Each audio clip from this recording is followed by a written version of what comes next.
Today we are joined with Dr. Colleen, that will be talking with us today on the Power of Mama's Voices podcast about her pregnancy and advocacy journey. And we're really here in the second season, bringing a platform for people with lived experience to share their stories with folks. We want to make sure that we're elevating and amplifying stories, and that healthcare teams and quality improvement teams and those decision makers have a way to listen and to learn and to be able to put a voice and humanity and that heart behind the stats and the numbers that they see. So thank you for joining us, Colleen. We're glad you're here. Thank you for having me. So to start off with, what are the things that you want the listeners to take away from today's podcast with you? One main takeaway would be start building a community. If you do not already have one, being able to create a community whose sole purpose is to support, advocate, and really be there for and with you as you go along on your motherhood journey. I think that is the biggest piece. This is how you're not only going to survive, but really thrive. And where did you find your community? I think I'm a little spoilt where I am the person who has had, good friends since we were 11. So I have a close knit of friends and we have journeyed through life together at different stages. I have good college friends as well and a few good friends that I met in adulthood. So I've always had not necessarily a large circle, but maybe key persons from each period in my life that have really helped me along my way, not just as a woman, but also as I've gone into motherhood. And so you talked about creating a community. So are there any things aside from the lifelong friends that you've had that helped you to feel like you're in the creation mode and being able to build that out? So, yes. So, along the way, I have gathered a grief coach, a dear friend who is a doula. I think my OB is the best in the world. I also have a friend who's a health coach. So there are different elements. I love my dentist. And of course, I went twice when I was pregnant instead of once for the year. So the community isn't necessarily just friends, it's also healthcare providers as well as community workers who are helpful as I process and just walk through pregnancy or motherhood. Awesome. Well, tell us about your advocacy journey first. We'll talk about your pregnancy journey in a little bit, but your advocacy journey, what does that look like? What has stood out most to you over that time? I consider myself an atypical maternal advocate. I did not start out my journey saying, I want to tell my story or I want to help other mothers by speaking. I first came across Mama's Voices when I was doing the training for the Promise Walk for preeclampsia.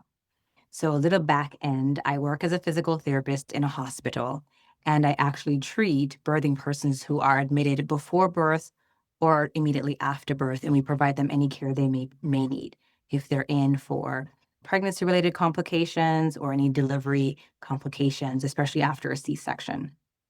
In that line of work, we would see mothers who were having a lot of either preeclampsia during pregnancy or postpartum. So I started looking about, what is out there as it relates to awareness of preeclampsia. And the Preeclampsia Foundation, of course, came up first and foremost, then signed up to be a chair for the Promise Walk. And voila, pops up Mama's Voices.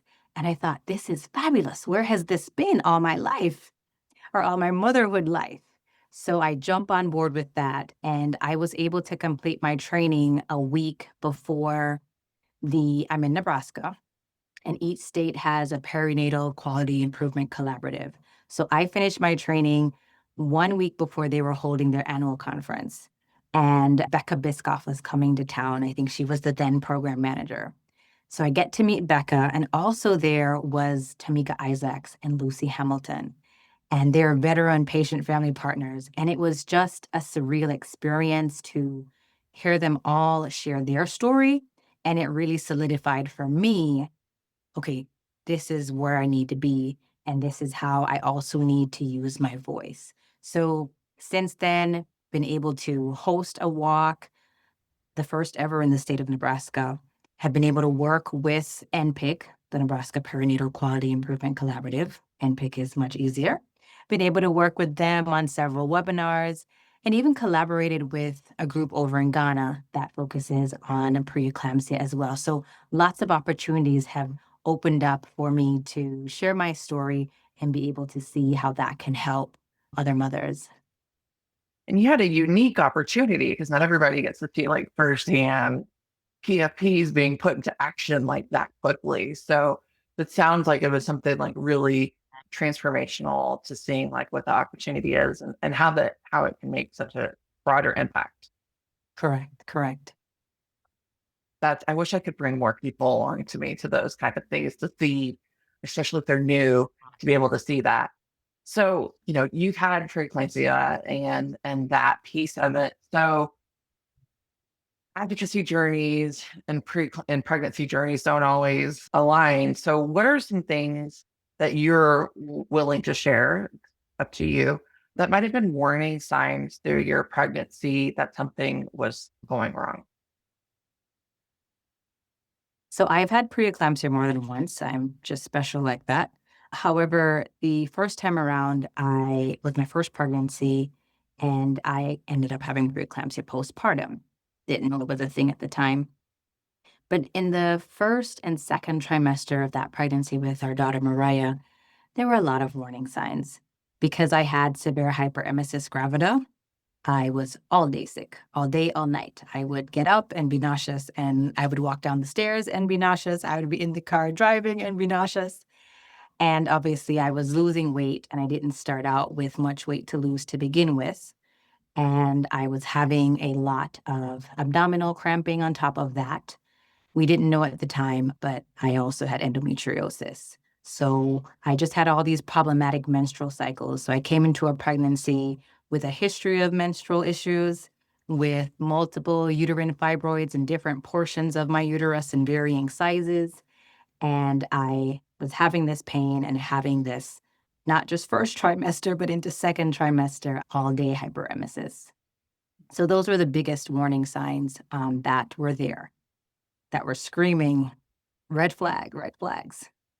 And did your hyperemesis, did it subside, or was it from day one to the end you were sick every day? So it's only subsided after delivery. Okay. And that was So true of all of my other pregnancies. so you had it multiple times too. It's, like it's morning, noon, and night sickness. It is not just morning sickness. It's like you said, like going down the stairs, breathing air, like, it's just being alive, like, oh, we're going to be nauseous. Nothing. Well, there's some things that are out there that can help, but oftentimes it's so much trial and error to find out Right. what actually is going to help you out. And in the meantime, you're just suffering through it and trying to continue to be a productive part of society and an adult and all those other things that sometimes even being a mom and not being able to just lay down and curl in a ball like you might want to. Oh, yes, all of those things. Such a awful, awful gift that keeps on giving, I would say. Not it's not really, but oh my gosh. Definitely one of those, what's the return policy? And that adds to like one of the next things we're talking about, like your emotional and mental health. Like, were you listened to when you were trying to get help for your hyperemesis? A lot of people aren't heard when they're trying to get help for that. And what else that can add to like your emotional and your mental health and the impact of it. So, in another pregnancy, I was managed by a different OB, the OB that I now am in love with. And this my husband knows. But in that pregnancy, I was managed so well and found out that there are several options and there's a whole algorithm of things that can be done to assist to maybe mitigate or kind of decrease some of that so it makes you more functional. In my first pregnancy, I did not receive that. I was definitely not listened to. And one incident, I asked them about Dramamine because Dramamine is for motion sickness. So if you've ever been on a cruise or just have car sickness, Dramamine is something you can use. So I started taking that because it's over the counter. So I went into one of my visits and asked, can I continue to take this? And it's base, we lived on a military base at the time, and they would give you a script for things. So I thought, I'm going to go in, I'm going to tell them this works. Can I get a script for it? And I'll pick it up. Well, they say, okay. And someone comes out with a script, big names on there because it's medical name. And I go down to the pharmacy, and the pharmacist actually comes out to me and she goes, "What is it that you need this for? Or do you know what they've ordered for you?" So I said, "Yes," very confidently. Dramamine. And she said, "This is for Benadryl." She's like, "Well, what are your symptoms?" And I said, "Oh, I'm nauseous and I have hyperemesis." And she goes, "This will make you sleepy, but this is not something to help you with your symptoms." So that's just kind of one incidence of where I'm like, okay, they're not listening. This is a problem for me. So with that, though, to your question, I think emotionally that pregnancy was very draining. And I do feel as though my body failed me as I was trying to journey through this. Like, women do this all the time. There are people with 5 children, and how am I not able to function as, our bodies are created to do this? What is wrong with me and mine? So I did feel very defeated in that first pregnancy, and that led to a little bit of anxiety, and not how I would describe my anxiety. I'm not necessarily anxious fleeting around a room. I am doing so many things being busy, and I'm just shoving that. But deep inside, my mind is fleeting. But I'm trying to do things that look like I am calm and moving in slow motion. But in my mind, this anxiety is overwhelming. What's going to happen next time? How am I going to cope? What if I throw up this time and pop another blood vessel in my eye or start throwing up? So I had all these 51 scenarios. So emotionally, I walked in a lot of anxiety after that pregnancy and with subsequent pregnancies, and really had this, I guess, a bit of fear as well. Like, what if? What's going to be the outcome? So it really did take a toll on me emotionally. Well, high functioning anxiety, just it takes a toll, and it's so isolating too, where being able to feel like you can't speak up or can't speak up, or just the constant thoughts running through your head about all the different, like you said, scenarios, at least adds to it. And I feel for you because I'm like, oh, if we'd have been around, like, it's so hard to hear someone say, like, I feel like I was a failure, my body failed. And I understand that that feels like had those same thoughts. But being able to connect with someone that says, like, you're not a failure. And I know it's so hard to think that, like, women are made to do this. Like, it just comes natural, but it's not always easy. And I think the more we talk about it, the more we realize that we're not alone. We're not alone. And for so long, mom's generation or grandmother's generation, they just didn't talk about it. They did not. And so, or, one time somebody told me, like, I had a pregnancy loss too. And they just admitted me to the hospital for like a week, sedated me, and I came out, I was fine. I was like, good for you. That has not happened to me. So that's what they did. They just went into the hospital for a few days and they came out, and so how does that change how we are now? Like, I think we're able to connect with people in a much different way, like where we can share that burden. We can help other people to recognize that, like, you aren't alone, and that they don't feel so ashamed and so isolated. Is at least my hope. Yes. Yes. Really knowing that you were not alone in this, because in my case, I got married within a few months of a couple other friends, and they were all having what we call our honeymoon babies. So here it is, everybody is married, everybody is getting their baby, and I don't. And who do I turn to for comfort in that? Who can walk with me in this? So it's definitely very isolating. And it's not like at the doctor's office, they'll say, okay, here's a group that you can connect with. Maybe I wouldn't have, I don't know, but needing options to know where to turn and how to manage this. And everybody will say something different. Like you had someone tell you, I was in the hospital and I'm fine. Please define what I'm fine means. Mhm. You Mhm. know what I mean? It's years later now, and I still have a moment occasionally, right? So, I beg to differ in regards to Yeah. the I'm fine. But Looking at the I'm fine, that's like the if you hear a woman say I'm fine, there's anything but fine. Or like they just don't want to talk about it. It could be a whole lot of things. But I think being able to find people that really have been in your shoes and understand that. So, you do when you're young and everybody's getting married in your friend group and they're around you and it becomes this like it's so easy to compare where you're at. Do you have the house? Do you have the job? Do you have the degrees? And knowing like we're all different. And even in parenthood is like judging like one kid versus the other.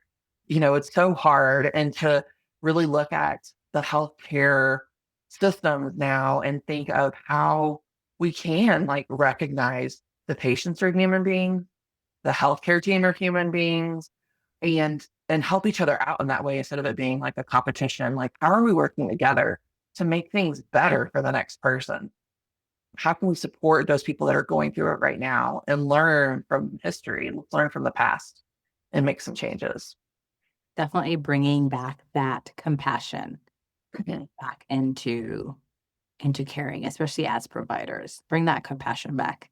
I remember once I was sharing my story as a patient advocate, and it was a room full of providers, and I was saying that I knew the route with preeclampsia, and I knew that I came in with my husband and our newborn at the time, and I knew my blood pressures were already high. I knew I was likely going to be admitted. I do know that once you are on magnesium sulfate, which is the medication they give you by IV to get those blood pressures down, prevent you from having a seizure, I know that you cannot have your infant with you. However, I was determined that wasn't the case. So the nurse stepped out of the room. My husband says he'll be back for a meeting, and I say, okay. I didn't want to be separated from her. That was my selfish reason. Okay. I had selfish reasons for that. But I knew what it was to go home without a child, right? Or from a loss. So I'm like, nope, nobody's taking the baby. And I also knew that it was the hospital where I worked. So if I had to call my boss, the one housekeeper I knew, the lady in the cafeteria who I knew, a coworker, somebody was going to be by the bedside. And it took the nurse a little bit to figure out what I had done. At which time she's like, you can't have the baby. So I was sharing that at this event. And one of the providers is now asking a question. And she goes, when you lied and tricked the nurse, let's rewind. I did not lie and I was not tricking anyone. Yes, it may have been considered deceptive, but I just didn't want to be separated from my child. And we really have to pause. And what seems logical to you, people have emotional reasons. If you tell them they can't bring their other child, or you're going to have to find care for them, or you're going to have to be separated from your newborn, somebody may opt not to come in. And maybe because they don't understand the gravity of the situation. So, really bringing that compassion back into play as providers, I think, is very crucial, right? Asking those deeper questions than just, oh, here goes another mother who didn't listen to my instruction. Not So, compliant. yes, non compliant, that word. Hmm. Oh my gosh. That's a tough one. And you're right. Like understanding. Did they know? Was it the healthcare team that understood the person that made that comment? Like, and the nurse, did they understand what you had already gone through? So often when you're asked for new patient paperwork, you fill out all the history. And it's so often it feels like, why did I write this whole down if we're going to talk through it again? And then, like, how many times are you going to open your mouth and stick your foot in it? Because, like, we can do better. How can we do better? Where if I'm going to fill out all this information and answer all these questions, that you can come in the room, take a few minutes and come in the room with a compassionate understanding. And what a difference that will make to the patient. A huge difference. Huge difference. And if you can build that trust that way, how much they're going to communicate with you and share with you when they're having symptoms. They're not going to be like, oh no, I don't want to bother them with that either. We want that communication and that trust, and that starts up with words matter. Understanding matters, compassion matters, and getting to that like root and understanding. We have everybody has a different experience. We all come into these delivery rooms, the clinic room, the exam room, with our past and our preferences that they shape those things. And when you've gone through a loss, like your foundation in your life has changed. Yes. And to have that kind of like, you need to understand there's a background history behind it of why that's happening. And so, yes, bringing back the compassion and the humanity and understanding is so important. And it can make long lasting impacts to patients. So true. What kind of support or not support, not lack of support, did you experience from your care team, from your friends and your family? So in my most recent pregnancy, or our final pregnancy, the shop is now closed, we received excellent care. And when I really compare it to my first pregnancy, it's like, wow. So it is possible to have a provider that listens to you, and down to the front desk staff. I was a regular because now I was much older and of course considered very high risk and playing playing with fate even. So I had multiple appointments. I went from, once a month to twice a month to once a week to twice a week, just throughout this whole pregnancy. So I felt like I knew the office staff very well and the front desk staff. And just everyone with the team, the ultrasound tech, the MA, just treated me as Colleen. And that was so validating. Just how are you? How is the family? How are you feeling? We know you're just finished work and you're rushing in. We'll check your blood pressure when the session is over. Just those things. Or if I call and I said, I'm going to be like 6 minutes late. It's okay. We'll let Dr. Jimmy know. So just that level of understanding and humanness and seeing me was all the support. I actually said to my husband, I said, regardless of the outcome of this pregnancy, good or not, I know I was treated well. I know I've been treated well. Point blank. We could have gone left. I mean, we had some complications. At the end of the day, I knew that I was listened to and that I was treated well as Colleen. So it is possible. And I think it was almost just very redemptive considering how my first pregnancy went. And I had tremendous support from the care team. My family and friends have, always been my biggest cheerleader. My children are still spoiled to this day because everyone thinks they're miracle babies, and which they are. But, I know my family and friends are always rooting for me. But it was just so refreshing, so, as I said, redemptive to have that level of support from a care team that I think I've ever experienced. Was there anything that they did like specifically that you could share for the person that's listening to this and they're trying to figure out like, well, what does that look like? How can we do that? Is there anything that they did specifically that comes to mind? So when I first met with this doctor, he also didn't know me because once again we had moved to a new state. I had my paper things in hand, and we actually had the appointment because I was going to talk about taking care of the fibroids and possibly then doing like a hysterectomy. And then we found out I was pregnant. So he laughingly says, "We will address the fibroids after we go through this." And, thank you for acknowledging that and, kind of joking around, we have this life. And I said to him, one of the biggest things was this hyperemesis. And I also had what's called, I now know, like thylism is what it is. In the South, they would say if you're spitting, you're pregnant. It's really a hypersalivation. Like I would drool like a mastiff. So I would have two water bottles, one that was actually water or coconut water, and the other one I would act like I was drinking. And sorry to gross anybody out, but I was actually spitting. I would drool if I didn't. It was horrible. And I was saying, so I had this spitting thing. I was very embarrassed to share this with him. Apparently, it's a thing in the South. Don't ask. Anyway, and my mother didn't have it, and she was like, I didn't have that, can't help you. But I'm speaking with Dr. Jimmy, and I'm shyly sharing this information and how this was embarrassing. And I had all this hyperemesis the last time. And he says, Colleen, that is referred to as titalism, and it's a form of hyperemesis gravida. And there are several ways in which this can be managed. And he listed out various things. And he's like, we will walk you through that if that continues to be problematic. And I'm like, thank you. That to me was one, he sat and heard me explain my embarrassment with this side effect of pregnancy. Two, he acknowledged that it is a thing, knew what the name of it was, and said, this is how we can help you, and we will walk with you through it. So that right there, I was sold and in love from that point on, and could feel like he would do no wrong. Going forward, my OB is very calm and he's very knowledgeable. And I think that also helped. So nothing I presented with was really a problem to him.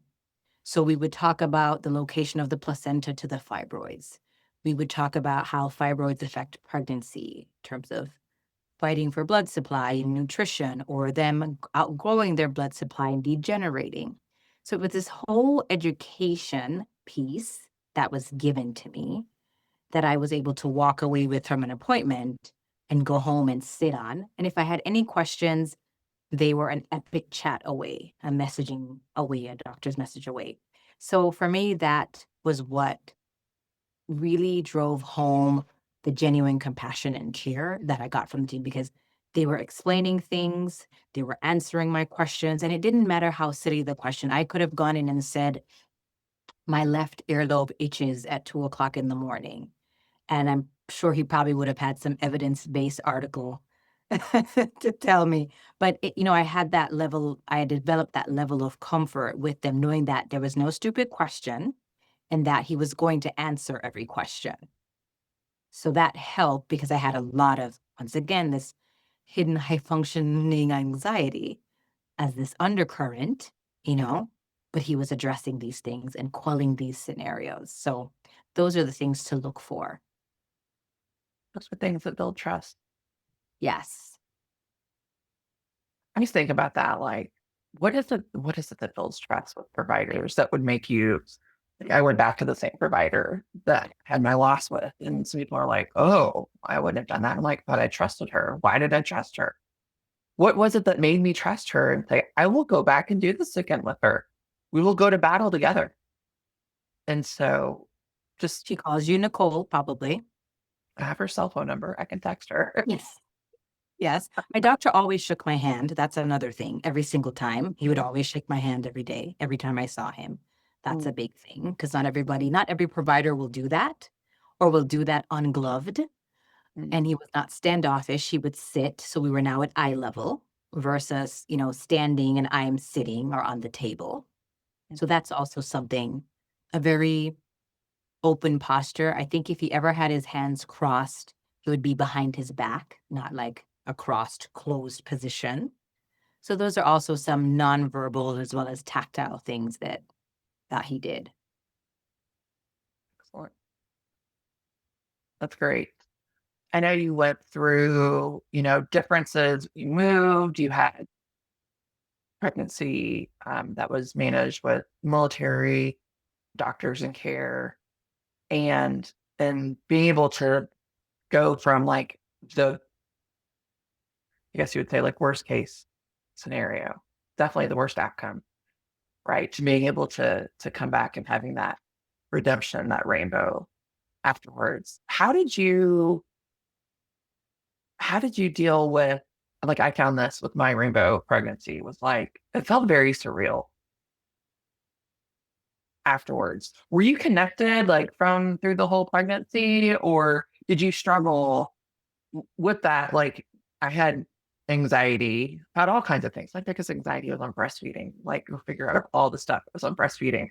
But it's like it was really hard. And it was people like I think there's this concept that like you become a mom and the light shine from the heavens and it's like magical glitter and all those perfect things. But when you've gone through something so wrong, I had such a hard time like connecting and bonding. And I didn't know if you had experienced that as well, or were there any things that helped you that you maybe can recognize that helped you to feel connected? I mean, obviously you said like you wanted to keep your child in the room. So like that's a part of it as well. You didn't want to be separated. Like, do you think about any things like that? So, excuse me. So I did have a pregnancy before this last one. Mhm. And prior to going into that, I mentioned earlier that I had a grief coach. And that grief coach really helped me, one, reconnect with my faith because having had a loss that kind of shook my faith or it did shake my faith. But not only reconnecting to faith, but really helped me to walk the part of the path that says you can have joy and grief at the same time. Like you can be happy that you're bringing home a baby, but also be sad that you're a baby short, if that makes sense. So we worked a lot in our sessions or just in our talking with navigating now actually bringing home a baby. And what is ironic about our first baby girl, Mariah, she was born in my second trimester prematurely. And of course, she passed. She was born on July 24th in 2016. Now, our son, Jordan, he was born July 24th, 2018.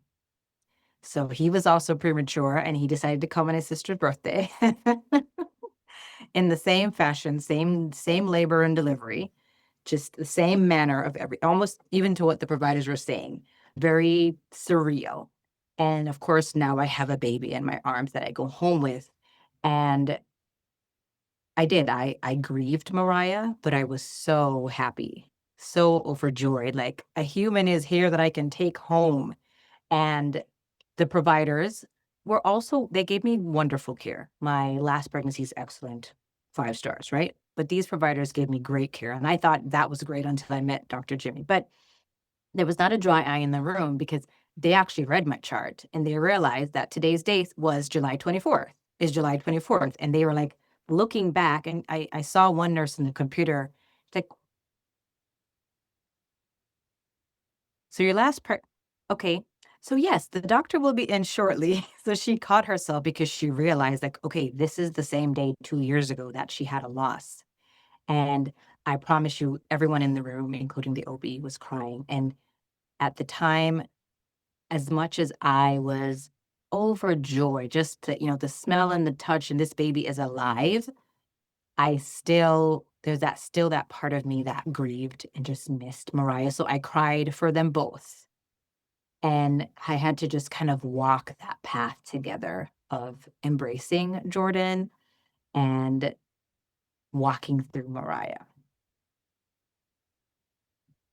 And it's hard, but I don't think I knew that those things could have existed together before that. Wow. That is very like unique experience of having those. I'm like, I think of all of the milestones that you celebrate at the same time and grieve I at the same know. time. I And still have go ahead. I was like, we talk so much about like these big dates and like Yes. being aware of what those trigger dates are and like the double Yes. trigger date. So I will tell you this, and because I've lived many places in different countries, my friends don't all know each other, but things are just divinely orchestrated.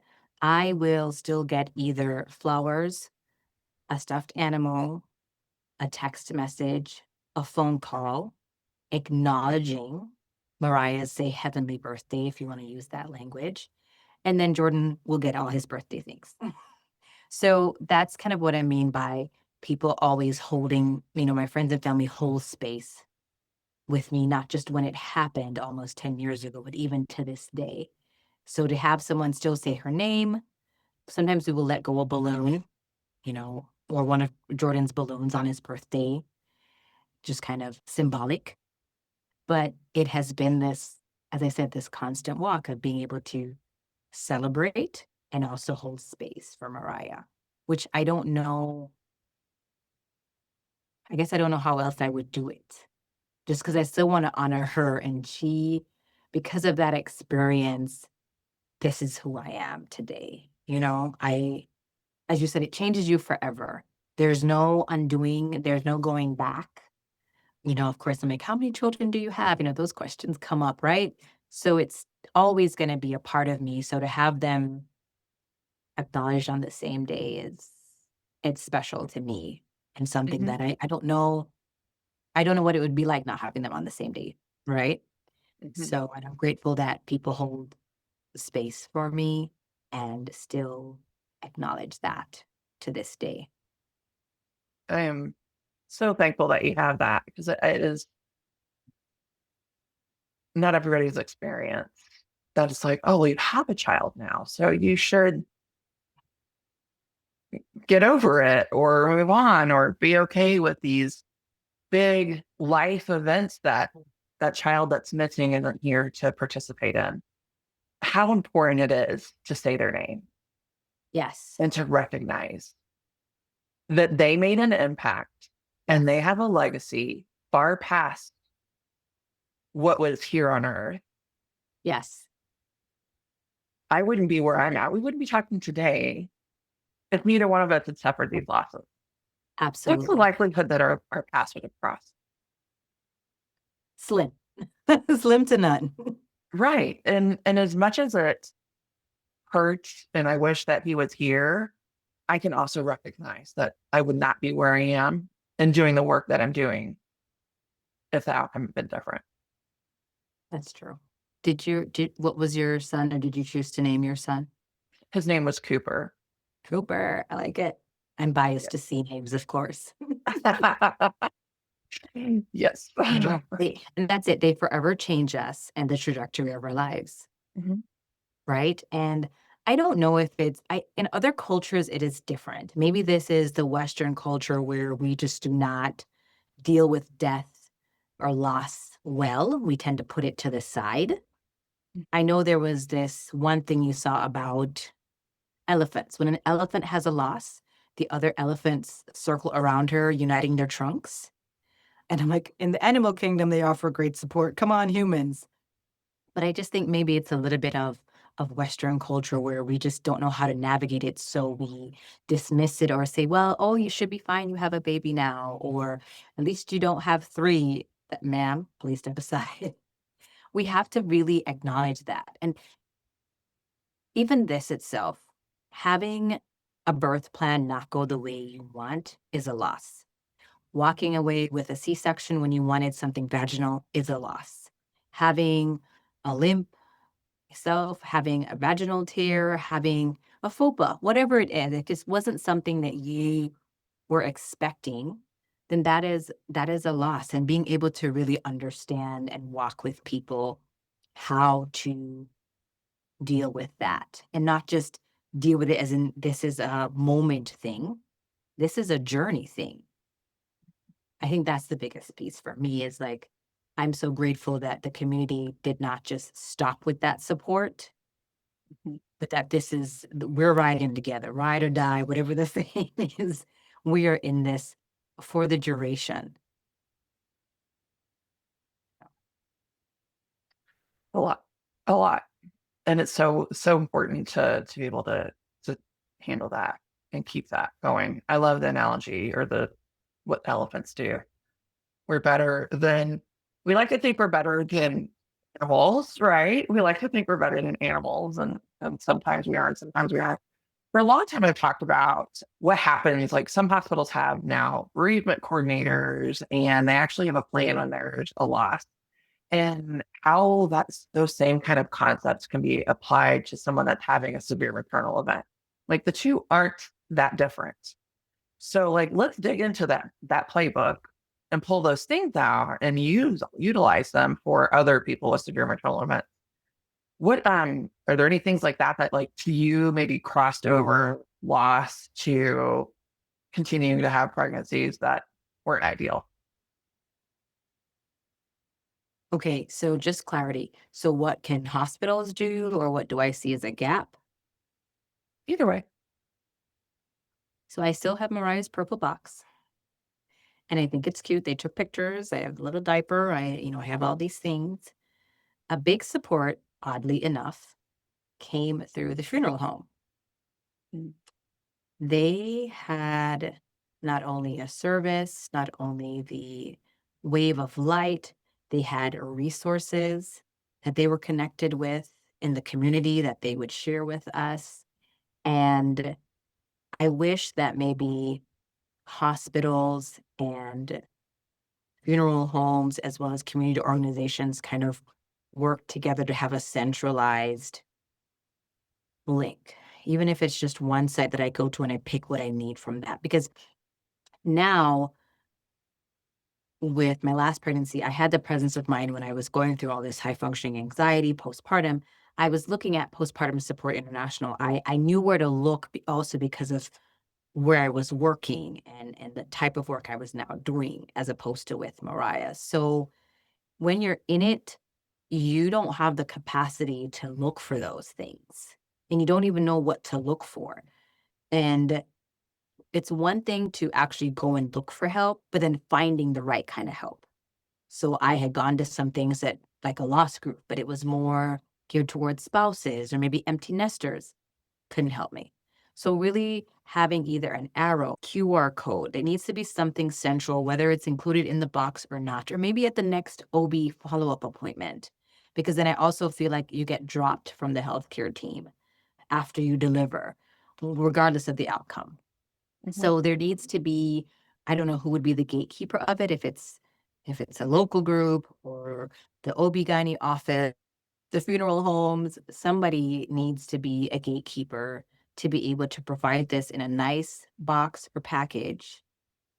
Please, you may not open this now, but you need to open this so Mhm. that you have this information and you can just look to see who am I going to pick out of this one, right? We don't know all the organizations out there. Mhm. There's someone I was talking to earlier, and their insurance made a referral to the Mm, support organization for them. And I was like, oh, wow.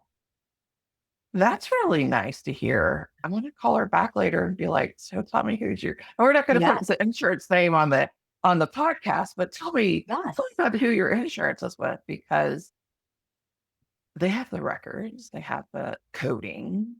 Um, Right. I don't know. Do they follow the same HIPAA policy?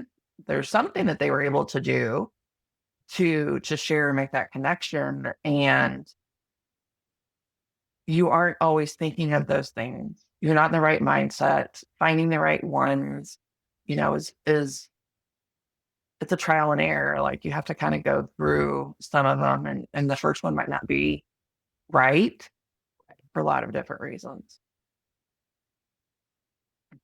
Yeah. If you could go back and you could talk to your healthcare providers, what's one thing that you would want them to know? The matured version of me has a good answer. Oh my goodness. What would I want them to know? It's not okay to dismiss people because it's a life. You work in a life or death field. If you were a construction person building bridges or repairing the road and you dismiss your coworkers' instruction or you dismiss the traffic cone, it's a life and death situation for many people. You're in this field to help heal, to help bring life. So I think for me, it's not okay to dismiss. And how would you feel if the care that you provided to me, I provided to you? I think that would be my statement and my question. A scold and don't Deep do it again, thinking, deep right? Like, thinking. how would you feel? The very care that you provided to me, how would you feel if I gave that to you?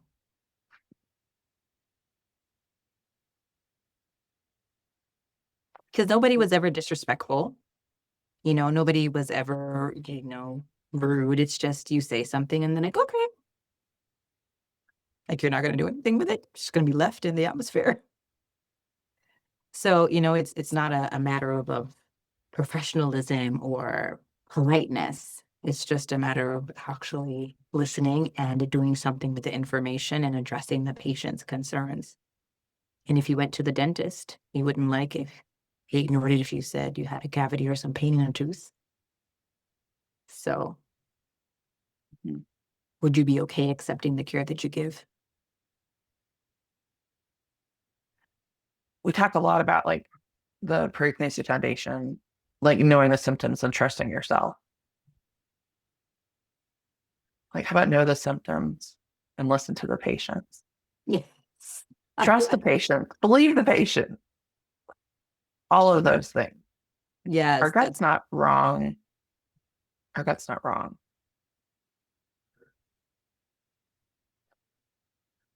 So we're getting closer to the end of our time, and I want to wrap up. And before we get to that point, just wanted to ask you a couple things about your journey with Mama's Voices. You talked a lot about that moment of being able to witness some veteran, wonderful patient family partners of ours sharing their story and being able to get involved in there. What would you say to someone that's like new and they're starting a patient family partner training? What would you say to them? Any words of advice? words of advice. Pace yourself as you go through the training.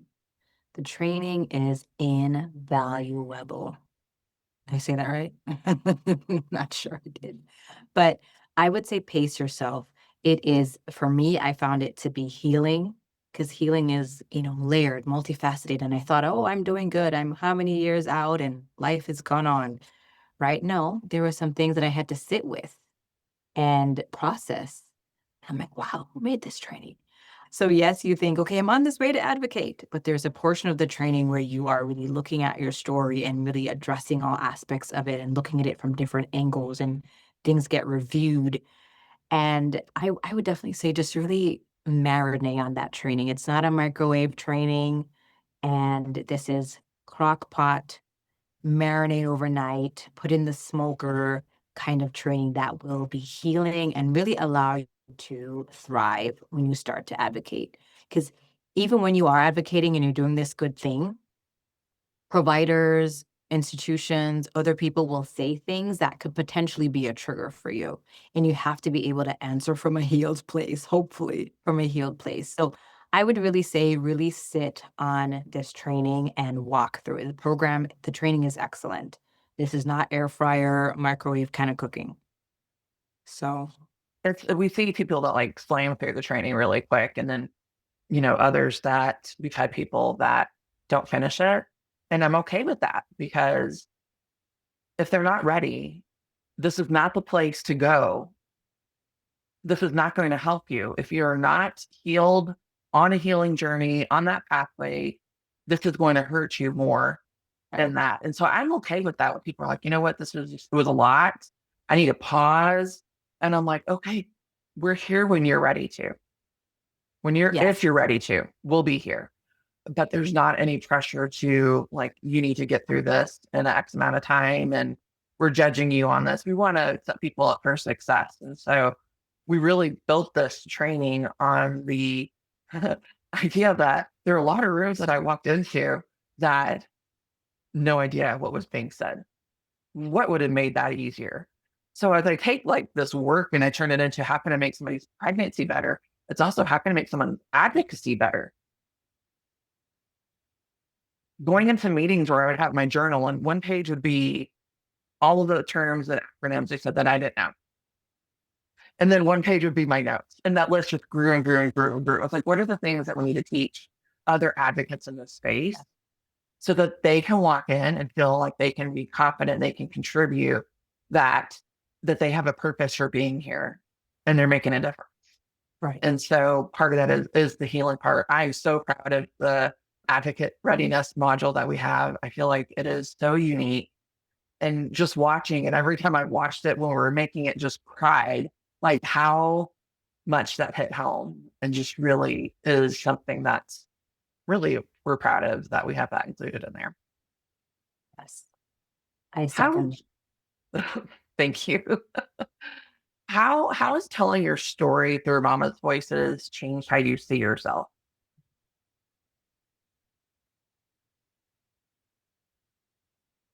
You know, I'm proud of myself.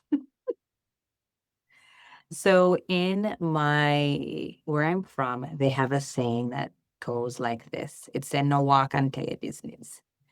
Or really, it says, no walk until your dirty draws. That's not very nice. But what it's saying is that do not walk around sharing your personal business. And, when you think about my mother's generation or my grandmother's generation, things happen and they don't share, right? They just deal with it. I'm fine, right? Very layered, I'm fine. But being able to share my story in a productive way, then yes, I can say, you know what, Colleen, this is good. I'm not going to let maybe a tradition hold me back. And I am going to use my voice in a purposeful way that will help others and share in a way that is positive. I'm not sharing because I want anyone's sympathy. I am not sharing because I am maybe still in that liminal space where I feel like I was just in an abyss of falling and I'm just yelling out words. No, I am sharing with an end in mind. And for that, I would say that I am proud because maybe old Colleen, pre-Mariah, would have shared something professionally, right? Educating, doing continuing education courses, speaking at events, doing in-services, yes. But would I have shared something so deeply personal? Probably not. So it has given me this sense of courage, not necessarily pride, just I'm proud of myself, but also a sense of courage. I feel a little bit more courageous on this journey. It's also helped me to maybe mother the littles that we do have now in making sure to give them a voice because we all have a voice. We just sometimes don't know how to use it or don't know where to use it, or don't even know that we have a voice that can be used positively. So it also has also changed that. I'll tell you one thing I did this summer. Um, I've been all over the place speaking this summer. It was a lot. And my daughter is 10 now. And I'm like, yeah, she's going to come with me because it's summertime and it is what it is. And a couple years ago, she was like, Mom, why do you have to travel so much? Mhm. I just wish you would get fired so that you didn't have to go to these things. And I happened to have a meeting she didn't have school one day and I brought her with me. And this was like so 2 years ago. And I was hoping that like she would see what I'm doing and why I'm doing this and be a little bit more like understanding of when I need to travel sometimes. And so this summer I brought her with me and we're like, she's going to be the person that hands out all the paperwork. She's going to pick up all the evaluations at the end. She's going to do all of the things. Like if you need a gopher, like back there's your gopher right there. And it's the same group of people I took her around 2 years ago. So they already knew her personality a little bit. It really came out. But she was working on it, doing an exercise. They included her. We were doing this exercise on plan, do, study, act models and Yes. involved tennis balls and throwing them across the table and do it faster, do it faster. Oh, the ball is representative of the patient and the system. And the patient called and the family said, you're not doing it fast enough. Your time in half. And so she Mhm. was doing this with the team. And then afterwards, we're asking the teams for what are your aha moments? Like, what were your takeaways? My little 10-year-old gets the microphone in front of 350 people. And she's like, even as a child, I learned that we can do so much more with teamwork. And I'm like, oh my gosh, y'all, this kid, she's going to be the president of something. I don't know what it is one day. I'm just hoping she uses it for good and not evil. But she asked me the other day, just this weekend, she's like, Mom, why do you do this work? And I said, I do it because I have a daughter now. And I don't want you to go through a loss like I did. I don't want you to have the same experience I did. It's a different motivation now for me that I have a daughter that's a tween, that, one day, like, what's going to happen? It's been 10 years since she was born. What has changed in this space? She could be having a child. She better not, in the next 10 years, but she could. And what will have been improved since then? That's what keeps me Wow. going. So Wow. if you ever have the opportunity to take one of your kids with you to see you and participate, it could be magical. I will definitely keep that in mind. Your daughter sounds phenomenal. It doesn't fall far from the tree. That's all I can say. I was like, we have to train up the next generation of advocates. She'll take over Mama's voices one day. It'll be fine. Yes. I love it. I love it. I love everything about that. And it's true because she's so young, but she already sees and knows. And you make a valid point. What's going to happen in the next 10 years? Right. Uh, Well, is there anything else we haven't touched on today that you would like to share as we wrap this up? I really appreciate your time and getting to know you today, and just getting to talk about some of those harder issues that fortunately not everybody gets to go through. I think just building community and reaching out to someone even if it's just to hold space, right? At the time, sit in silence, just working on building that community and then reaching out to those you see around you. And if you're a person on the outside of the community, reach out to those, reach out Yes. to other people. It really makes a difference. Yes. Well, thank you, Colleen, for joining us today and sharing your story, and talking about Mariah, and let's remembering and honoring her and that experience, and what it has evolved into and how it's changed you and the impact she continues to make to this day. It's really important to remember. So thank you for joining us.